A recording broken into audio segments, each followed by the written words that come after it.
going. So today, got a current event going on. So today another shooting happened, another school shooting, and I do have some numbers here for you, rough numbers.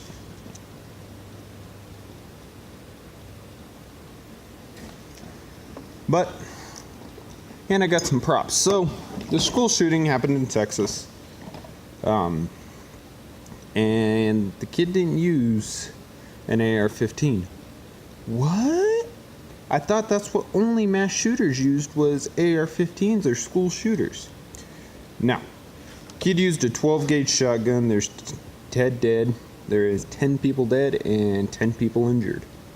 Okay, and like I said, I do got some rough numbers. So, I don't have a 38 special round here to show you, but I do have shotgun rounds and rifle rounds. So, this is a round that a lot of people are familiar with. This is a 20 gauge. It's a 20 gauge slug. Okay, this is the 3/4 ounce slug. Okay, which means that this is just one big old projectile hitting you. Okay, and I have a cutaway here to show you. Okay, cutaway here. That's what the slug is. This is 3/4 ounces of lead, of solid lead. No copper coating or anything. So when this hits, this smushes. But it's not, you know, it's fat, it's bulky, not going that fast. And I'll show you the numbers in a second. Another round that people will commonly use in home defense, this does sound funny to use, birdshot. And that's because up close, birdshot is going to mess your day up. This is 7.5. And in here, you can tell, right here, there is all nothing but just little BBs. A lot of them. Okay, covered by a wad, and then you got your gunpowder down right off over here. Okay, a lot of little BBs. Other people will defend their house with something like this. Okay, this shotgun round is a little different.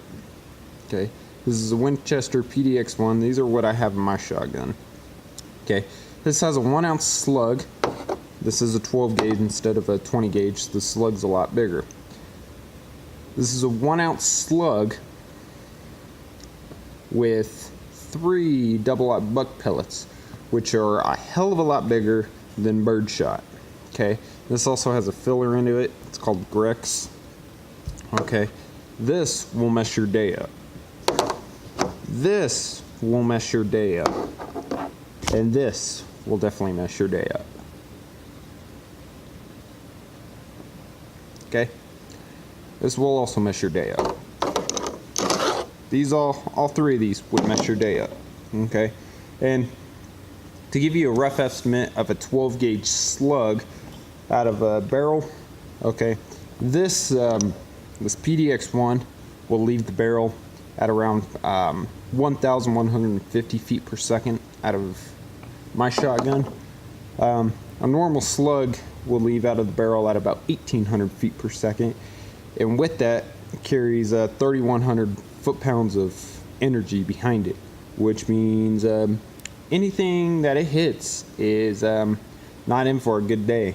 Now, a 38 special, rough estimate, is around 865 feet per second, and will deliver about 290 foot-pounds of energy behind it.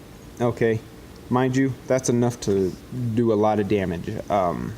Statistically, from gun statistics, a 22, where the point of a 22 hits you, is a freight train going 60 miles an hour and hitting you. Okay, we all know what a freight train could do up to hitting somebody. It'd kill them, for sure. Now, here's another round that is very, very common that you see people that use. Okay, well, not this in particular. This is a 5.56. This is just a blank, which means there's no projectile. Up close, this will still kill you.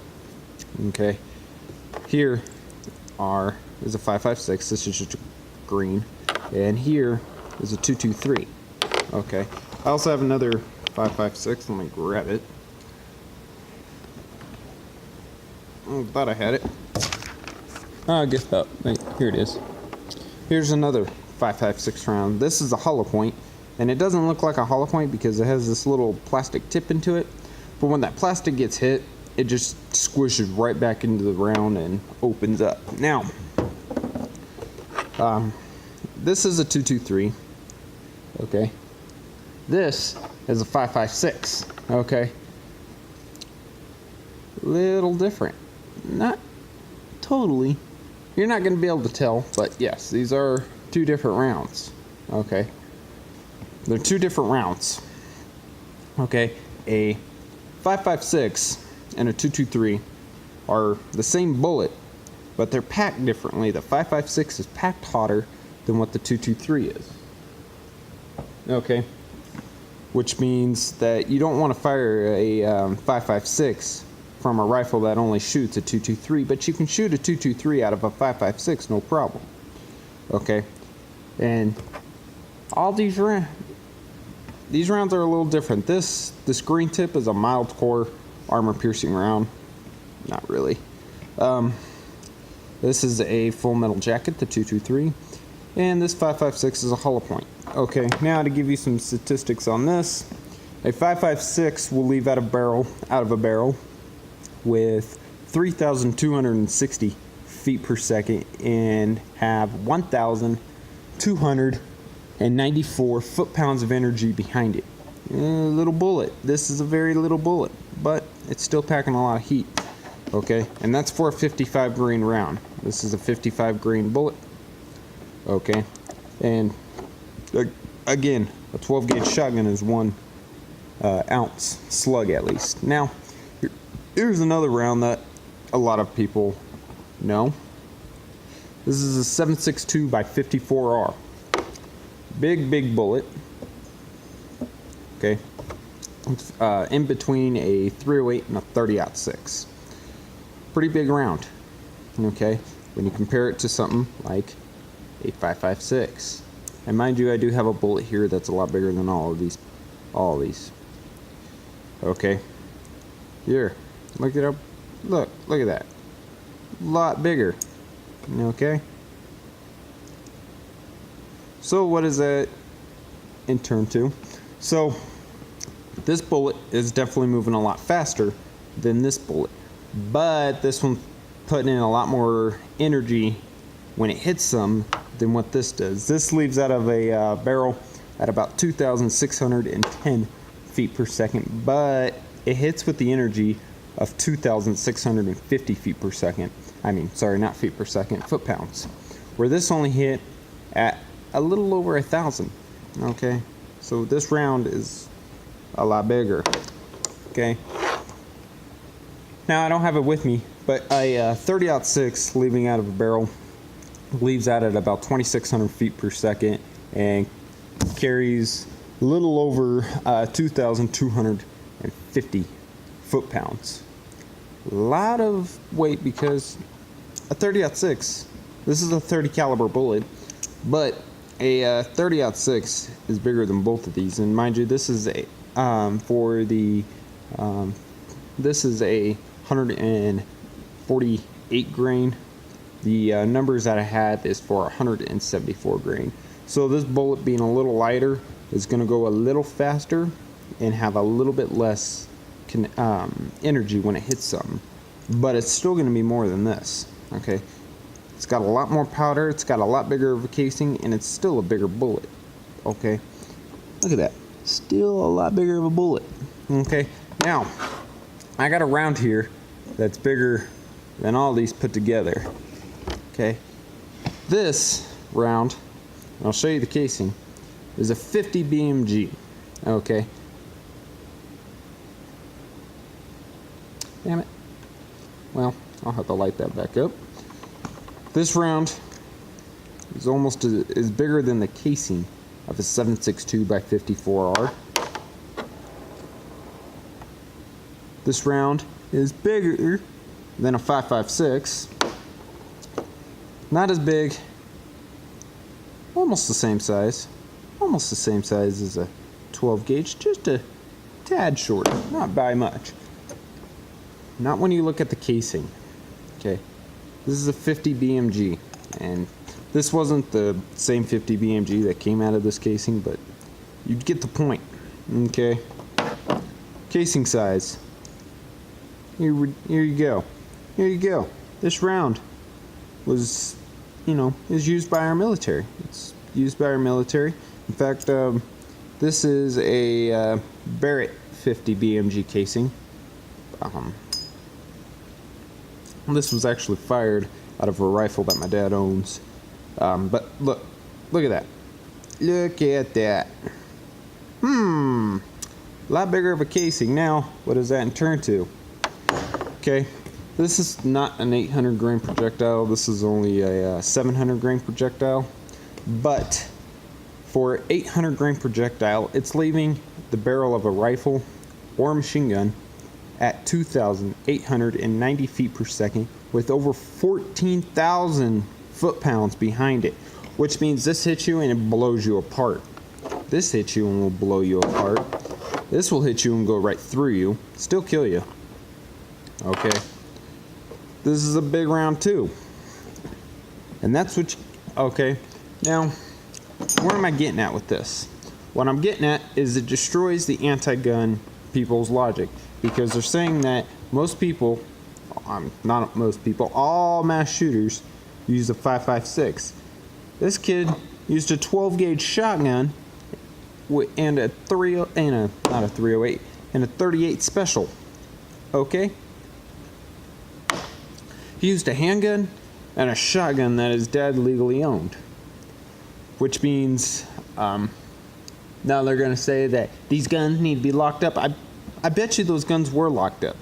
Okay, they could have probably been locked in a safe or had a trigger lock or an action lock on them, whatever you want to call them, or a breech lock, whatever you want to call them. The kid probably knew where the keys were.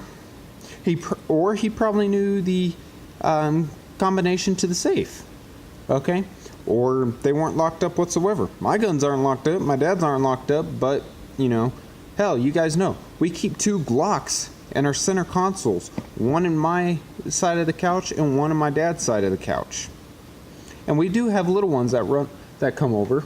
I have little nieces that come over. They're the ages of 3 and 2, and they know where they are. They do know where they are. They know where my guns are. They're always in my room looking at my fish.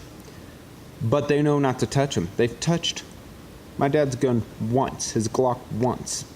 And they got their hands popped and their butt spanked. And from then, they don't touch guns. Okay? They won't touch them. And that, you got to teach them young. Okay?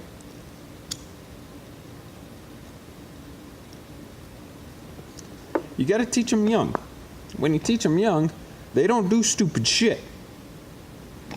And that's what I'm getting at. Okay? When you teach the kids young, they learn. When you don't teach them, they act like little shits and they go kill people. Now, am I going to say the kids at fault here fully? Yes, I am. Okay? When in a DUI, we blame the drunk driver. In a bombing, we blame the bomber. Okay, in a kidnapping, we blame the kidnapper. In a car wreck, we blame the driver. But in a shooting, we always blame the gun and the gun manufacturer. Start blaming the person that uses the gun. They're not these innocent little people you think they are. Hell, that dude just killed 10 people and wounded 10 people with a 12 gauge shotgun and a 38 special.